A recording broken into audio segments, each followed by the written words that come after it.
Alright, welcome back again. This time around, we're going to look at how we can code CSS. We finished up HTML and made sure we covered a bunch of tags. Here are some of the tags that we actually created, the common elements per se. We've covered some of them, not all of them, obviously, and you should be comfortable now to create more.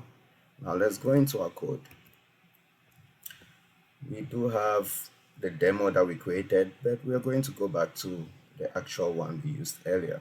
So this is what the code looks like. We have our head and the body. The head does have the content that is not viewed in the browser, just the title. We talked about that already. In here, we're going to link it to a style sheet, which you see right here. Not yet, but we'll look at all of those later. The body also has all those elements. To see what it looks like, we click on the Go Live from the live server extension. This is what it looks like. We have the header section, the main section, and the footer section, which looks enormous. All right. Going back to our code, what we need to do then is link it to the spreadsheet, to the style sheet. Before we do that, let's take a look at the style sheet. We're going to code all of these points together. I actually created a comment in here to outline the things that we need to look at. After the comment ends on line 48, you actually get to see the code that was written. So in this walkthrough, I'm going to show you how to write CSS inline, how to write it internally, and also externally, as is the case with this style sheet. We'll look at how you can select all elements within your web page. We'll explore the box model, look at backgrounds, how we can style text, how we can set out the layout for images and videos as well as styling them. Doing the same thing for tables, looking at some layouts. This is where we're going to look at possibly the columns and how we can float images left, right, and position items absolutely relatively in a static or fixed position. We will also look at responsive CSS to make sure that the CSS helps us to view our content very neatly, regardless of the size of the screen or the type of device we're using. We'll look at interactions, how you can add animations and transitions. These are actually a little bit more advanced topics, so we can get to them after you're comfortable with the basic topics. We'll explore how the Cascade works, how we have more specific properties or more specific rules than others, and how the rules are inherited from the higher elements to the lower ones. All right, so brace yourselves, settle in, let's get started. All right, once again, we're already done with the HTML. This is what it looks like. Okay, we can collapse the body. We'll go into the head section. We are not going to link this CSS style yet. We're going to start with, as we pointed out, the inline, then the internal before we get to the external CSS. So let me hide this to the side and try to display our web page alongside our code. So how do we implement inline CSS? Let's start with the body tag. Okay, the body, everything that we see in here. All we need to do for inline CSS is type style. Style contains the CSS styling declarations for this particular element. Again, everything is in the body. So we can go ahead and style it. What do we like to style? Let's start with something very visible, background color. So we can set the background color to, let's say, cornflower blue. Just by typing that, you see the background color changed instantly. That is an example of inline CSS. But if we need to change another color, let's say we go into the header, we need to change the style, still the background color. Let's change it to something different. Yeah, the colors are going to be crazy. Please forgive me for that. Let's try chocolate. You can see the background for the header is chocolate while everything else is cornflower blue. If we scroll to the bottom, we can also do the same for the footer. So we come into the footer, check out the styling, background color again, set it to violet, and you can see it looks different. So those are examples of how you can set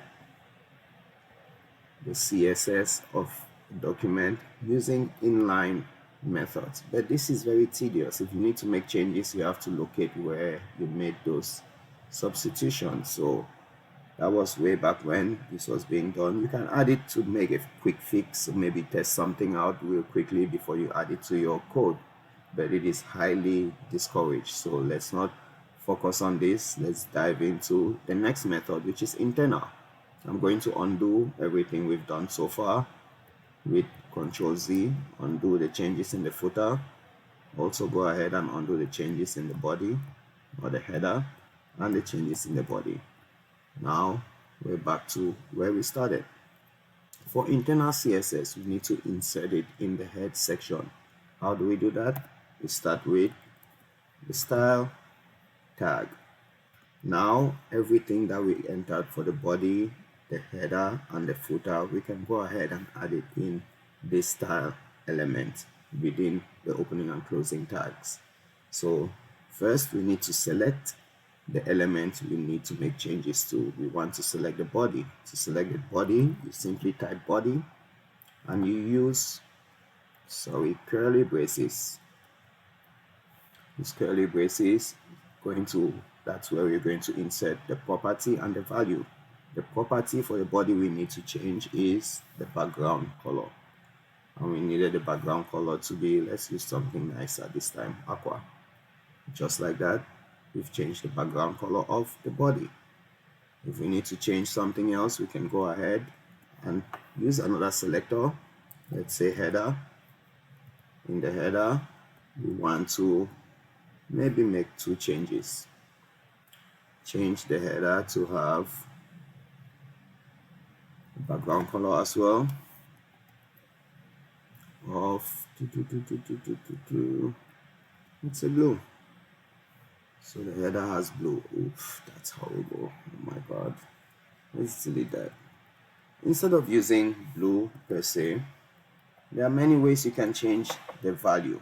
So we can click on that blue icon and select a particular shade of color that we like, that works for us. As you see, when you select the color, it gives you the value in terms of red, green, and blue. Once you accept, those values are going to be shown in here. So let's leave that as is. You can see now that the background color is greenish. I don't know what color that is, but that's what it looks like.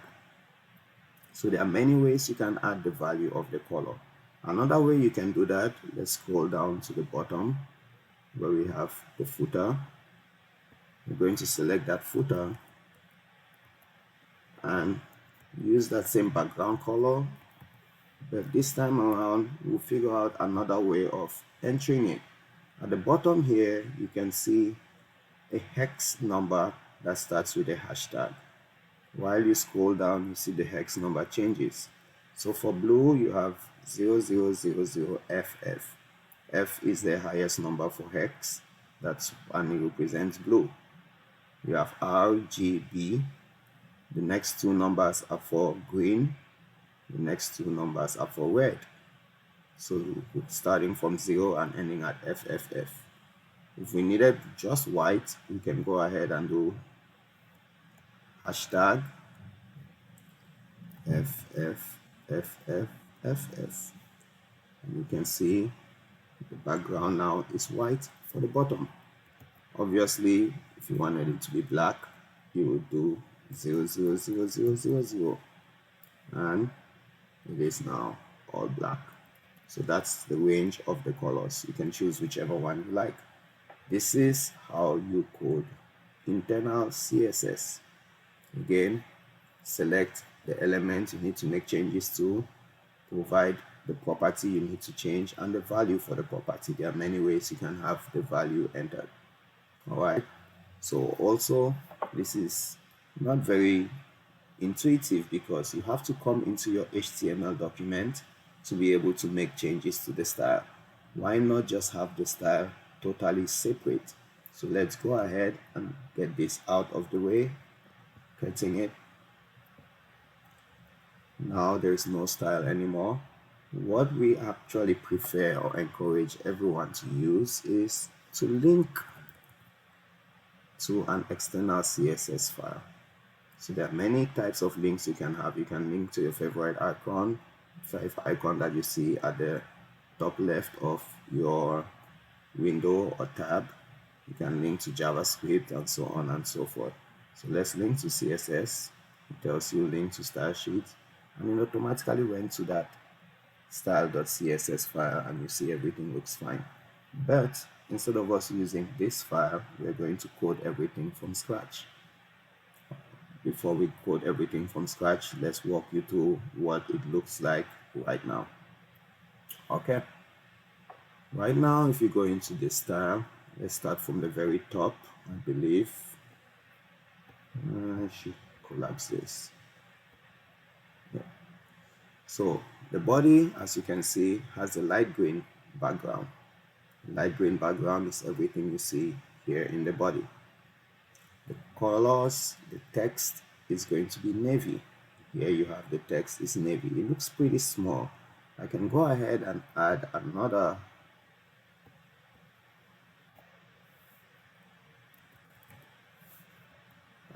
property, font size. Maybe I want the font size to be 2 EM.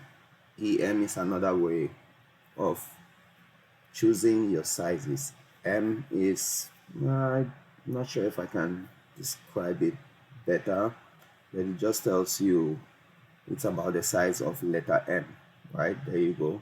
Indicates the desired height of the glyphs of the font, so it's scalable to M units. So you can learn a little bit more about that. So as you can see, everything looks a little bigger now, better for us to read it. Okay, and we chose a font family. There are different font families you might want to choose from.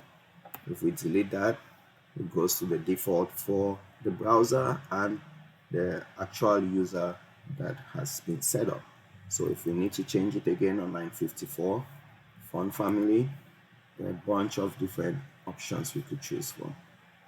Okay, depending on which one you prefer, cursive, non-cursive, and so on and so forth. Again, there are 3 options for each one of them. Those 3 options just help you fall back on whichever one that doesn't work out. Okay, so I'm going to undo everything and go back to the query here we had earlier.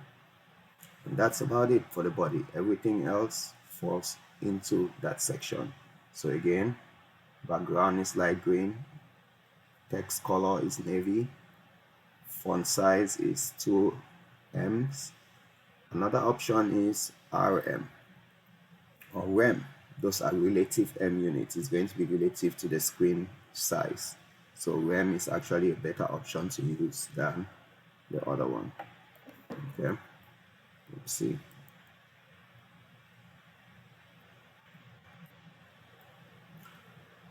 Awesome. So again, using that font size, you notice that our size here actually changes. We'll look at that later on.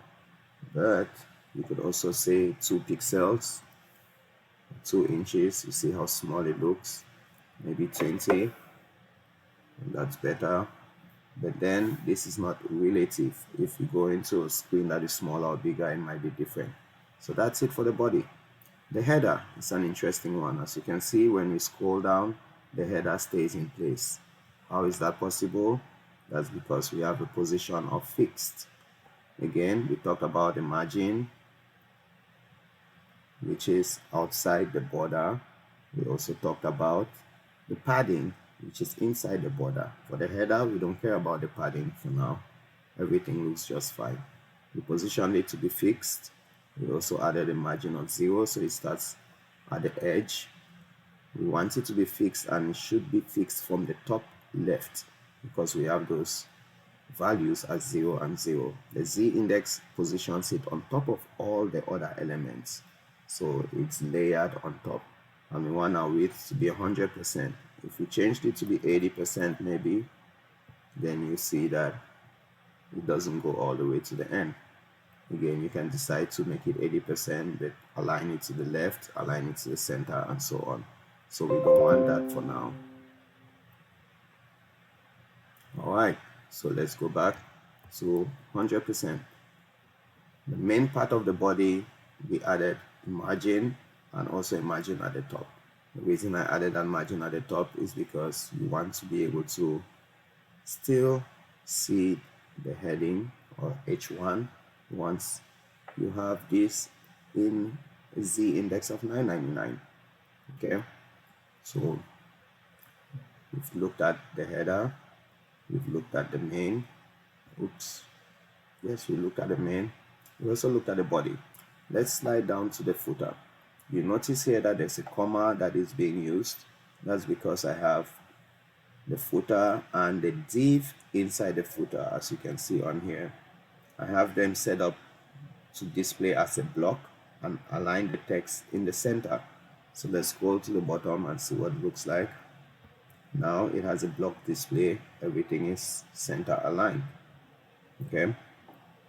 Now what happens if I did not add the footer? Let's delete that. You notice that this section, which doesn't fall within the div, it doesn't have a div, it's still going to stay to the left. We don't want that. We want everything to be centralized. So we select everything using that comma. As you can see, so we undo that. Excellent. So you can always have the same declarations for multiple selections using a comma. And here's another example where we have a lot more selectors for the iframe that we're embedding from YouTube, the details that we use to actually have an interactive element, the list of items, as you can see here, the ordered list, H2, which you can see here, upcoming series, and that for completed as well, H4, which you can see right here, getting into IT, the paragraphs like here, and so on. We want the margin to be 30 pixels, so it's going to be surrounded with some space, give some good spacing. That's all about that. The logo image, which is all the way at the top left, we are able to select just that logo image using the ID number. So if we go back in here and check out the header, you'll see that within the nav, we did call the ID logo image. We also have a class as header image. So we want the logo image to look nicer by styling it. How did we style it? We gave it a width of 5 relative n's. You can give it a width of percentage. Let's say 5%. It's another way you can do it. That increases it a little bit. If we say 50%, it gets a lot larger. That's 50% of our screen. As you can see, it's halfway through. But 5% looks like it's a lot better. Okay, so we can keep that at 5% or increase it or reduce it depending on how you like it. The padding, again, is the space between the content, which is the image, and the space on the outside. So we give a padding of 10 pixels. You can add the padding. If you add the padding, you can see it looks a lot spacious, but that doesn't look visually appealing. So you can keep making changes according to how you like it. All right. So that's again how we identify that particular image and make changes to it. Navigation, this entire bar, which is dark green, as you can see, we provided it a background color using the numbers in the RGBA. We can also add another number in there and say A. That A is going to add an alpha, which is some kind of transparency. If we put it at 0, you see it becomes, oops, I need a comma or the period. It becomes transparent. If you increase it to 0.5, it's halfway transparent. If you even increase it to 8, it becomes more transparent. So that's how you can make that more transparent if you need it or not. Normally the default is 1, so you don't get to see anything behind it. All right, so that's that. The margin again is 0. We have the position to be sticky. This is possible because in the header we set the header to be fixed. Since the header is fixed, we can now go ahead and say the navigation should be sticky. Remember, in our HTML, let's hide this, the header actually includes the nav. So the header is fixed and the nav is sticky. Awesome. And I believe that's about it. Nope, one more thing, we added justify content to space between. So that's the space between the contents.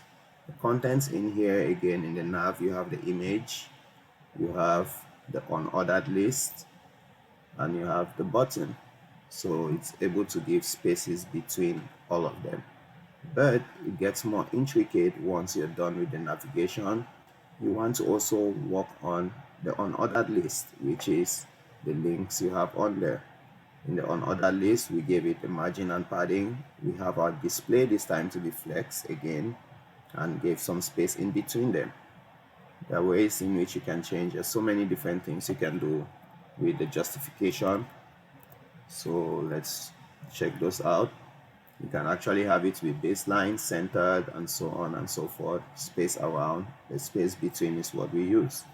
Okay, if you need to learn more about each, center, click on that. It tells you what center does, and so on and so forth. You can set it to be in the end, flex start. Let's say flex start, for instance. Where am I? And semicolon. So that's what it looks like. Not much changed there, but let's go ahead and stick to our space between. Awesome. The list style is set to none because before we had dashes. If you don't set it to none, there are many other options you can choose from. You can say circle. If you do circle, you can see there's circles in the list options. We don't need that because those are menu items.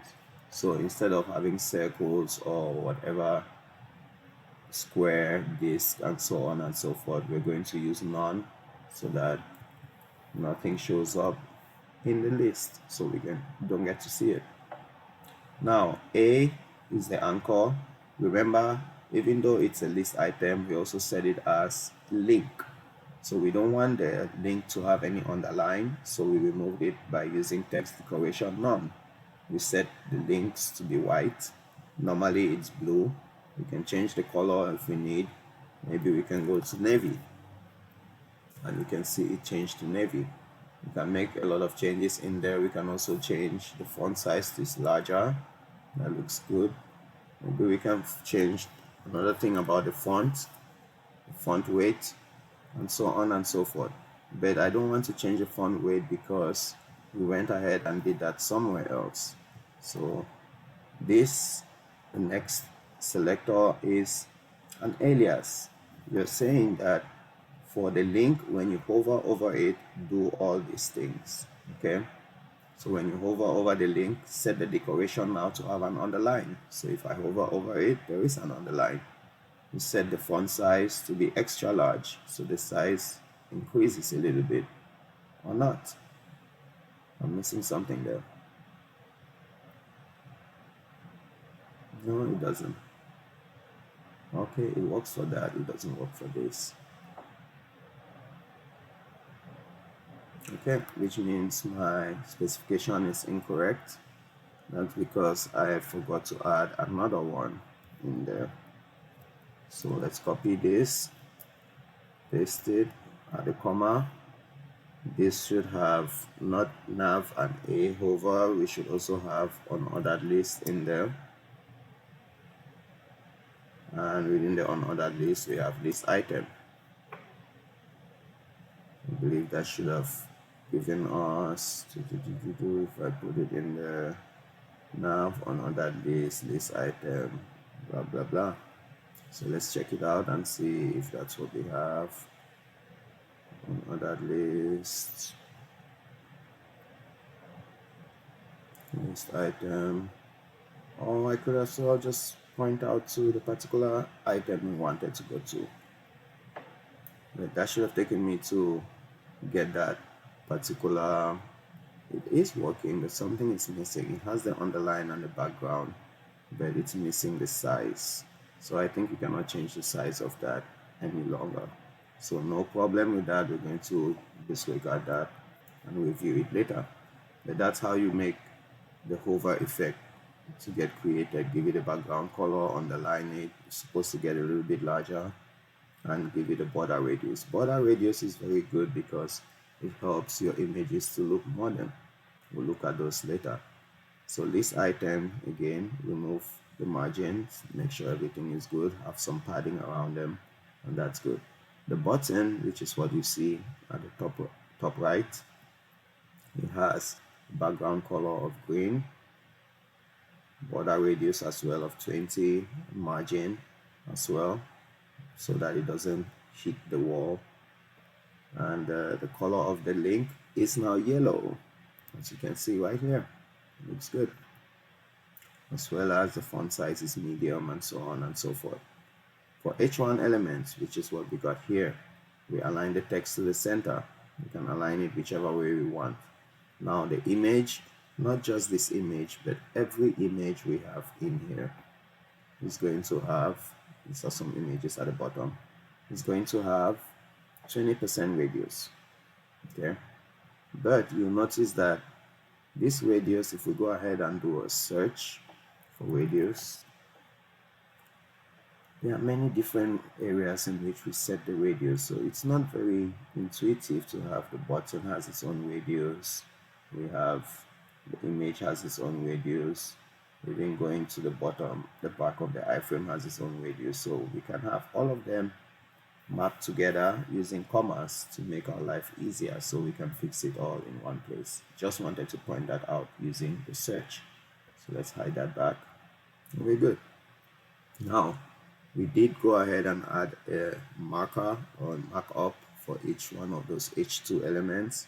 We gave them an ID, so the mark ID for the upcoming right here is gray, that for the ongoing is yellow, and that for completed is orange. You can set the colors as you need. And that's about it, how we went about doing this. So the key things that we haven't talked about yet is the different styling options, okay, for the sections. So the in progress section had a background color which is a little bit different. Where is it? There it is. It's an ongoing section, or in progress as I called it there. Different background color. We made sure that it blends with soft lighting. You can have different blends for your background layer. Added a filter for it to have 70% transparency, and so on and so forth. Okay, for the part that is not yet started, we added lime green color with an image that was inserted, as you can see at the bottom right, or should I say the right. The image is positioned to be at the bottom right. It also has a size of contain. Another option would be cover. Cover will not be a good option in this case. As you see, it looks horrible. Okay, so we did a contain value, so it's contained, everything is showed within that, and we don't want it to repeat. If we set it to repeat, it's also going to look not good. You can repeat it horizontally, vertically, whichever way, but no repeat is useful for us in this example. And that's it. The web dev image, again, we float it to the right. This is the web dev image right here. We float it to the right, give it a width and padding. That's it. Social media icons, very useful. All the way at the bottom are social media icons. They look very tiny. Remember, they used to be enormous, and that's because we gave them a width of 1%. it's relative width to the screen size. If we set it to 10%, you see it gets bigger. If we set it to 5%, it is smaller. But 1% or 2% should work just fine for us. Okay, scroll to top. Here is a transition. We haven't implemented that yet. Again, like I said, it's a little bit more advanced for us at this level. Our flex container, you should be able to see it in the Getting into IT series right here. And this is not loading up because I turned off my internet connection. So using the flex box, you can now use a flex container that has two columns. The first column is the video that's embedded. The next column is your interactive element, that is the details and the summary. And just like that, we're able to include the flex column and the padding. We set the margin to 0 and auto to make sure that it's centralized. Container is centralized for us and it's not one-sided. Another way we can go ahead and add columns is using a grid box. A grid box is what we used in Getting It Done. Here we have 1, 2, and 3 columns. How did we get those? We set the display to grid rather than flex in the previous one, and we use a template. The template should be one fraction of the row, another fraction of the row, and two fractions of the row. As you can see, the table is twice the size of each of these columns. If you add the two columns together, you get, or add the length or the width of the two columns, you should get the width of this table. And that's about it. Add a gap in between them, say 2 relative ends, or maybe 1. You see it gets smaller, and 3, and so on and so forth. Totally fine. You still have your interactive elements in there. Not very intuitive in that manner, so maybe I should have added this to FR, so it's better. There you go. Now it looks good, but this looks horrible. So let's make this 3 and see if that works. Yeah, looks okay. But if you minimize this, everything looks peachy again. Alright, so that's how you can set up template. You have 3 rows. The first row has, let's say, 1/6 of the space. The second row has 1/3. The third row has half of the page. So just like that. Now let's go into the table. Where is my table? The table should be at the top right here. So the table, together with the table head and the table cells, we gave them borders with that color of salmon. We made sure the borders were dashed and have 1 pixel. That's how come we had that. You can have many types of borders. You can also have a solid border, which you can see in here, double dashes, double solid, and so on. If we take out TD from here, you can see that only the head has a border. Okay, put that back in there, then it should be good. If we take out table, then we don't have an external border, we just have it inside. So you can set it up the way you want it. It's all up to you. We have the table head has a black color, the font is larger, bolder, and the background is silver. That's how come we have that. So you can set up or style your table whichever way you like, just like that. So image radius, we looked at that. The figure here, the figure included the 2 videos at the top. So we set the display to flex, justify the content in the center, and align it in the center. That's for both vertical and horizontal alignment. That's how come you have everything aligned neatly in the center. Just like that, we're able to style the entire page, making it look really good compared to what it was earlier. From here, you should be able to open these in new tabs and go back to top just fine. Awesome. See you on the next one, which is going to be JavaScript. We're going to add some interactivity in here, but this looks not that horrible, at least, so we can get Thank you for watching this video. Kindly like and share with others. Don't forget to subscribe to my channel for more videos. This is Vitus DK. You already know.